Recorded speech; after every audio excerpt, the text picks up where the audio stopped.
Yay! I'm on YouTube. Well, look at the camera.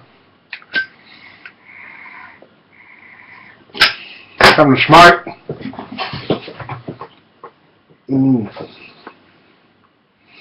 There you go. Should be in bed. When I'm smoking and talking, I live on my own, so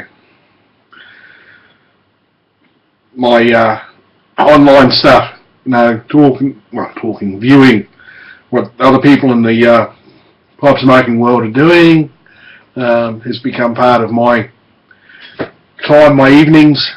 When I'm home, I spend 3 weeks, thereabouts every month, out bush camping, visiting people on cattle stations, sheep stations, and in the small remote area communities.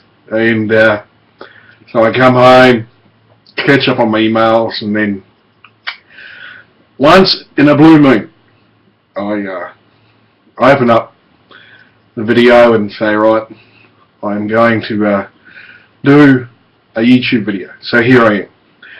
Tonight, smoking my Peterson here. I rewarded myself with that pipe. I bought it new, $150 I think. When I was in Sydney a couple of years ago, 2.5 years ago, when I got this new position as a patrol partner. So it's a good smoke. Generally, where are you? Up here. Generally, not a big fan of these type of mouthpieces. I generally prefer these ones here. This is another Peterson. It's a 303. It's only a little pipe. I'm not that little, but little enough. I like smoking it. And I'll show you a couple more.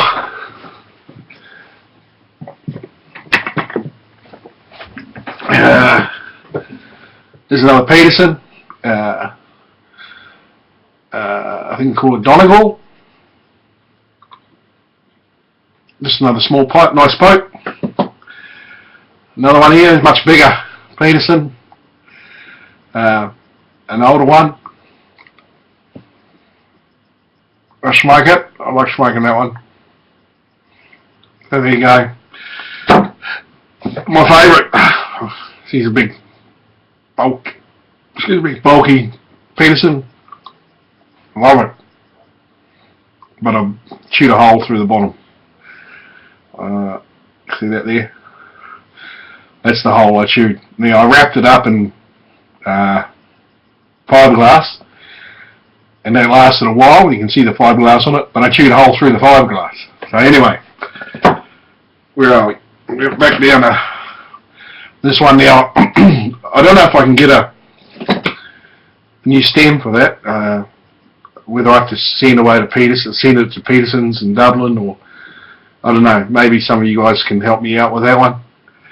Who knows? So I'm smoking this one. But now, as you can see, all my pipes, well, my favourite pipes, are all bents. But a mate of mine, John, gave me this pipe here, and there we go. There we are. It's a Italian pipe, and I'm not normally a fan of straights, but I started smoking it, and it is a beautiful pipe to smoke. It is just good draw in it. It's got a nice bowl. It's not a huge bowl, but voila, it's that big. Here we go over here, and I like it. So that's my pipe. I've been smoking this straight. So I've just about blown this pipe out. Now, I envy you people that can get hold of good tobacco. Now, in Australia, we're paying almost $50 for a pack of tobacco now. Now, I live 400 kilometres from the nearest tobacco shop, and I only get over there once every 4 to 6 weeks or thereabouts get over to see my family, and I buy my tobacco then. But I can't afford to buy 4 or 6 weeks worth of tobacco at one hit. Now, I don't know if I'm a heavy smoker, who knows. I generally smoke a packet of tobacco every week to week and a half. And so that means 4 or 5 packets of tobacco. Now, at $50 a pop, you do the maths. That's a lot of money. So I buy, like this last trip, I bought 2 packets of tobacco because I had my tax return came in, I had some money, so I bought a couple of packets. That lasts a little while. But in desperation, I've had to resort to smoking log cabin. Now, if anybody knows, log cabin is a flake cigarette tobacco. Okay, it's what you've got to do is you've got to get hold of it and rub it in your hands like this, rub it hard, and it breaks up. It's the closest I can get to something that tastes even a little bit like pipe tobacco. Like I'm smoking Aramore mixture at the moment. It's a lovely, rich. I guess it's a. I don't know what's in it. Well, let me show you. See that? That's all tobacco packaging in Australia now. This one's got some blood in the toilet. Do you believe that? Other stuff has people who are dead. There's pictures of feet falling off and teeth dropping out and all sorts of horrific things. So it's part of the health Nazis getting in there and going, we are getting rid of tobacco. And that's why the price is going up. Anyway, all of our packaging's like that. You cannot buy tobacco in Australia that's not packaged. As a result, you buy tobacco and it doesn't tell you anything about the tobacco. So you can't go into a shop and say, look, I'm really after a nice rich burley with, some Kentucky Virginians or whatever, Virginian Kentuckys or whatever you call them, in it. You can't do it. So you've just got to sort of pot luck. Anyway, having said that, this Aramore mixture is, it's nice. It's got, I guess the Virginians and burleys and other bits and pieces in it. It's not an aromatic at all. It's just a good, I want to say healthy. It's a good, strong, flavoursome, rich, raw tobacco, which is why I like it.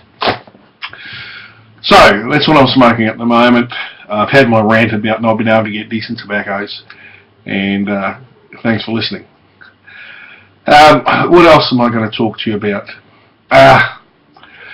The dangers of living in the bush. Now, I spend 2-3 weeks every month out in the bush visiting stations, cattle stations, sheep stations, more rural communities or remote area communities, and I camp out.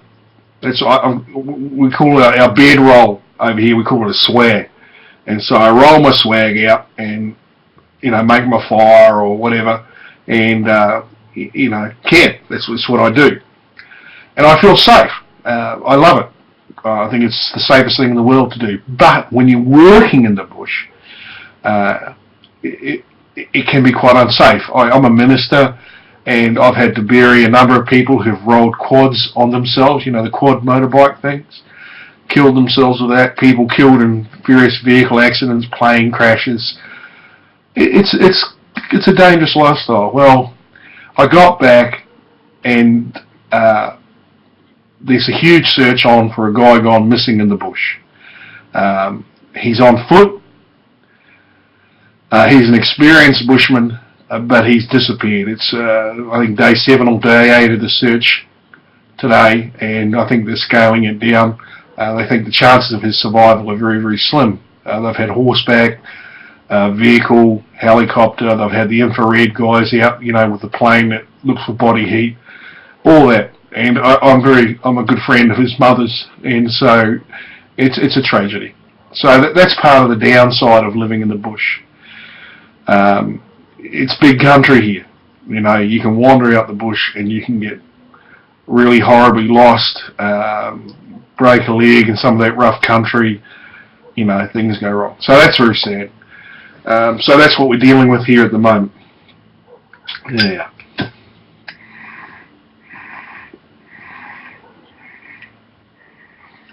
I think I've just about killed this pipe. I mean, this bowl, I should say.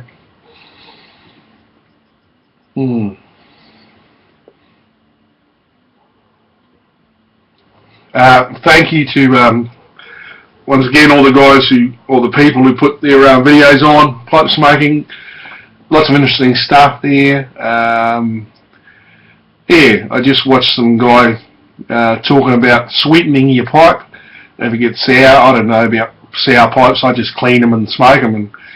And maybe I've just got a robust constitution. I don't seem to have a problem with sour pipes, but I guess the connoisseurs would tell me that you need to. Well, I think Northwest Pipe Smoker, I think he cleans his with rum. So I'm sort of half by tempted to get a bottle of rum to clean it, but then I'll probably drink the rum. So then I wouldn't care if it was dirty. I wouldn't care if my pipe was sour. I'd just not worry about it. I'd be happy drinking my rum. But I might get those little flasks of rum and give mine a clean. Life is good in the bush. Just came back from doing a wedding about from here about 1,400 kilometres away in the bush, and had a great time camping and fishing. My wife came with me, and we took our dogs and just had a lovely time together. So that's nice. Good to get some time with the wife. And yeah, number 2 son's birthday today. I've got 7 kids, 5 boys and 2 girls. And yeah, my second eldest son just turned 23. So yeah, happy birthday to him. Well, that's about it for the night. I hope you're all doing well, and more power to you. Pipe smokers of the world unite.